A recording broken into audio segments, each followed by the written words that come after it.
What's good, y'all? It's the Demouchets REACT, and we're back with another video. What we got today, C? Today we're back with another American reaction. So excited about this video. If you're new to us and we new to you, make sure you scroll down, hit that subscribe button, and turn on the post notification bell. Because we're on the road to 200K. And we cannot get there without you guys, alright? Join the family without further ado. Let's get into the video. Let's get it. Blockbuster video, wow! Talk about, did you? Fast forward. I feel like a Blockbuster was on every corner. Did you have one down the street from your house? Definitely. I sure did. Definitely. Like literally walking distance. Mm-hmm. Okay, I just want to fact check. Decade and Blockbuster ceased to exist, having filed for bankruptcy with over $900 million in debt. So, what happened? People wasn't bringing the stuff back. That's what happened. Whoa. It's all scratched up. Mm-hmm. VCRs. Blockbuster was founded by David Cook, a software supplier in the oil and gas industry. After studying the potential of a video store business for a friend, he realized that a well-franchised chain could grow to 1,500 units. And so the first Blockbuster store opened in Dallas on October 19, 1985. According to David Cook, the opening night of that first Blockbuster store was a huge success. The story goes that they actually had to lock the doors because of overcrowding. The thing that really set Blockbuster apart at that time was their huge range of titles. Other independent video stores could only keep track of 100 or so movies. Blockbuster had an innovative new barcode system which meant that they could track up to 10,000 VHSs per store to each registered customer, which also meant that they could keep an eye on those lucrative late fees. Off the back of this success, Cook built a $6 million distribution center, not only so that new stores could pop up quickly, but also to house a huge range of titles so that each store's inventory could be tailored to local demographics. Wow! Wow! In 1987, Blockbuster received $18.5 million from a trio of investors, including Waste Management founder Wayne Huizenga, in return for voting control. But after 2 months of intense disagreements, Cook left Blockbuster and Huizenga assumed control. Under Huizenga, Blockbuster embarked on an aggressive expansion plan, buying out existing video rental chains while opening new stores at a rate of one per day. Yes. By 1988, just 3 years after the first store opened, Blockbuster was America's #1 video chain, with over 400 stores nationwide. But as Blockbuster became a multi-billion-dollar company in the early 90s, adding music and video game rental to its stores, Huizenga was worried about how emerging technology, like cable television, could hurt Blockbuster's video store model. After briefly considering buying a cable company, and even receiving approval from the Florida legislature to build a Blockbuster amusement park in Miami, Huizenga offloaded Blockbuster to media giant Viacom for $8 billion in 1994. Like, I remember it, but did it ever happen? I gotta see it. What was your question to what? Did whatever happen? I remember that map, but did they have the... Did they build it? Yeah. Can I see it one more time? Even receiving approval from the Florida legislature to build a Blockbuster... Bro, yeah, that's the map. That's the map. That's the map. Was it inside or something? I don't know if they... I don't remember. But I remember it. I don't think it's given the back of a cereal box, but I'm not... I don't remember. So. I don't remember seeing it an active thing. You know what I'm saying? People actually going. I don't know. Let's see. Let me know what y'all think. Amusement park in Miami, Huizenga offloaded Blockbuster to media giant Viacom for $8 billion in 1994. In only 2 years under Viacom, Blockbuster lost half of its value. You go one of two ways. That ain't good. That quick. Man, it goes that fast. He built it in 3 years. While Blockbuster and its new boss, John Antioco, focused on brick-and-mortar video stores, technological innovations meant that competition was on the rise. In 1997, Reed Hastings founded Netflix, a DVD-by-mail rental service at the time, in part after being frustrated with a $40 late fee from Blockbuster. Yeah. 2 years later, having passed on an opportunity to buy Netflix for $50 million, Blockbuster teamed up with Enron to create a video on-demand service. In a deal that saw Enron do most of the work, a robust video-on-demand platform was successfully built and tested with customers. But it soon became clear to Enron that Blockbuster was so focused on its lucrative video stores that it had little time or commitment for the video-on-demand business. As a result, in 2001, Blockbuster walked away from the first major development of wide-scale movie streaming. He missed it. Within a few years, Netflix and other competitors began to eat into Blockbuster's profits, not by undercutting it, but by reimagining video rental in the digital age. There's a better way to rent. So here's the crazy part about watching someone else blow up and then going right underneath and sweeping the rug from underneath their feet. That's basically what Netflix did. You know what I'm saying? First of all, Netflix is huge. Who don't watch Netflix? Still going. Going crazy. They have adapted. But the fact that Blockbuster kind of like missed that window of opportunity and everybody was watching what they did wrong and capitalized off their mistakes. Yeah, that's just what happened. I think millennials, like Blockbuster, is so a part of our childhoods. Yeah. Where I literally remember turning in our last DVD.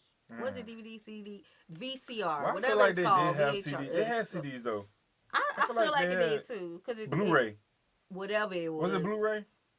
Rental. Rental, yeah. We're just gonna be saying rental. Okay. I remember turning in our last rental and just feeling so sad walking out of that store. And my mama was like, "We ain't coming here no more because they're closing down." I remember feeling so sad because every week we was there, like the library. We was there every was week. hard, man. Yeah, I remember when I got my first VCR. It went crazy. You always Yeah, talk just about that. pop them thing in and let it spin. Yeah. Man. Go to Netflix.com. Make a list of the movies you want to see. Look at that. And in about one business day, you'll get 3 DVDs. Keep them as long as you want, Back without in the late day? fees. Then when you're done, wait. Look, prepaid envelopes. I don't think I was paying attention to Netflix when they was sending it out like that. I was more with the Redbox. Yeah, Redbox. So I would just get it from Redbox. I never got, you know what I'm saying? Not through the mail. I'm just going straight That's to why. Redbox. Yeah. Redbox is easier. Yeah, and it was down the street. They really started putting them on every corner. Yeah. Return one, and they'll send you another movie from your list. Netflix. All the movies you want, $20 a Because month, the and no internet late was new fees. too. It Like took AOL Blockbuster turning into almost AOL. 5 years to introduce its own DVD by mail service, and even longer to scrap late fees. I'm all like, whoa, wait a I minute. remember this. I remember this. By that time, Netflix had amassed almost 3 million customers, had no store overheads, and was preparing to launch its revolutionary streaming service. Blockbuster's troubles continued through the mid-2000s. After parting from Viacom and experimenting with in-store concepts such as DVD and game trading, Blockbuster was in the midst of an identity crisis. In 2009, Netflix posted earnings of $116 million. Meanwhile, Blockbuster, with its continuing business problems and legal battles, lost $518 million. On July 1st, 2010, Blockbuster was delisted from the New York Stock Exchange. Its foray into video-on-demand streaming came too late, and over the next 3 years, Blockbuster died a slow and painful death. DVD by mail services stopped, its various partnerships folded, and stores worldwide were rapidly plunged into administration. We're closing it. Why we go DVD through mail when we could just go to Netflix and watch it on the internet? That's how they beat the system. That's how they capitalized. Yeah. Cause when was the last time you seen yourself Googling blockbusters and trying to find a movie? Never. And that's how they did it to them. Because it was no Google back then. I remember XG was AOL. before Google. Ooh, XG. I think it was AOL at that time. Yeah, so when Netflix popped through and they started doing everything on the internet like that, yeah, I could see why Blockbuster felt like they're backwards against the ropes and they have no other option. Plus, being in depth. Imagine if we had Blockbuster on the TV like what we have now. Child, once we discovered streaming, that $200 cable bill that we was in contract with, child, please. Yeah, I don't know who. Why were we paying cable? That 200, yeah. That cable stuff dish. Paying no dish. Oh, Oh, we need them extra channels. listen. Man. Its 9,000 strong chain had been reduced to one single franchise in Bend, Oregon. Oregon held on like that, huh? As a result of Blockbuster's complete shutdown, one can only speculate about what could have been for the once home movie giant. They were too busy making money in their video stores to imagine a time when people would no longer want or need them. And in a bid to rescue their business, their answer at the time was to fight fire with fire. At one point, they even opened up rental kiosks, a little bit like a vending machine. But all of these attempts were based on either outdated technology or outdated business models. Whereas Netflix at the time, they did the opposite. They streamlined. They were able to see the future of video rentals and then innovate for that future.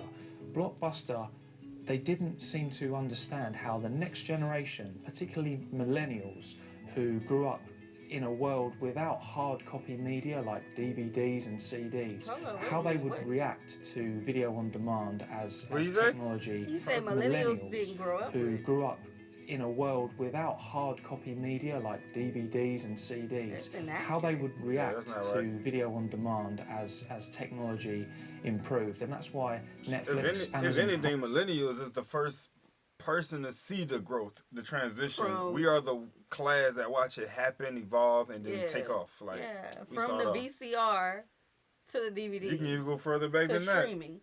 What's further back than that? Than the VCR? Yeah, what's further back? Well, it's just the old box TV with the little antennas. Oh yeah, the box TV. Yeah. Yeah, we've been here. Yeah, we've been saw the B plus and them big old phones. Yeah, we like the middle. We saw it all transition. Prime, YouTube, and Hulu, they're still all in business, whilst Blockbuster got left behind. According to Netflix's former chief financial officer, Barry McCarthy, as part of the failed 2000 Blockbuster Netflix buyout, Reed Hastings proposed that Netflix would run the Blockbuster brand online. If that deal had been successful, and Hastings had replicated Netflix's innovation for Blockbuster, the face of home video would likely still be blue and yellow. The last ever Blockbuster movie was rented on November 9th, 2013. Fittingly, the film in question was This Is the End.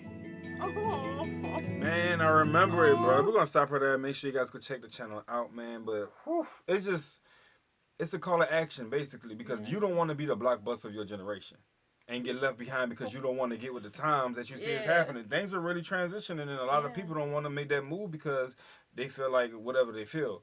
But I just feel like you really gotta evolve, man. Yeah, and you gotta think ahead. Like you gotta always be innovative. Like now, what we're seeing with movies and things like that is the actual movie theater. The movies are going to the movie theater, and then like a month later, they're available for us. Big platforms. Yeah, available for us to watch from the comfort of our homes. And I think next it's going to be the movie theaters. Like, what's going to happen to them? Yeah. And I think the way that they're doing it now, it's kind of saving them. Like, they survived COVID. But you have it to where you have like the virtual thing with the movie theaters now. You got the seats rocking. Oh yeah. You got these big wide screens that go all around your head, right? It's more 3-dimensional without the glasses. Feel. So they're trying, right? While you're watching TV, so they're trying to get it in, to stay futuristic so people can love it and not do away with it. But I don't see nothing replacing, movie theaters. If it closed, it closed. But I don't see nothing replacing big movie theaters. I would hate that. Now, what I am seeing is that they are getting rid of movie theaters in smaller towns. And it's only being in, like, the bigger towns. But, what I was going to say is, I see drive-in theaters coming back hard. Oh, yeah. Like, facts. especially in small towns. Nah, that's a bar. Like, I really see it coming back. Yeah. But yeah, Blockbuster is a part of our childhood. It's kind of sad. It is. It's like, go ahead. I was going to say, this is something that I feel like we were all really connected to. Like I said, I may have cried on the way home because I really remember our last visit to Blockbuster. It was such a vital part of our childhood. Yeah, man. It's just you gotta like you can't be like Blockbuster though because they didn't pay attention to the competition. And just because you're doing good don't mean that people aren't watching. Even because you're doing not too good, meaning that you're not where you want to be yet, don't mean people not watching. Right. Someone is always copying or trying to do more than what you're doing. Or they trying to tweak it a little bit to where they can involve it. Because sometimes they may look at it and say, you know what, you may have this platform, but I got the idea for it. Right. Let me do what you're doing and try to kill it. And that's what they did to Blockbuster. Yeah. They went right underneath them, pulled a rug, and they put it on the internet. Like you said, they started streaming it. Yeah. Red boxes popping up everywhere. No fees for late fees. No late fees. Late fees and well, they tried to come back with the no late fees, but it was too late. it was too late, bro. All right, y'all. We hope you guys enjoyed this video with us. Be sure to subscribe. We'll see you soon. Peace.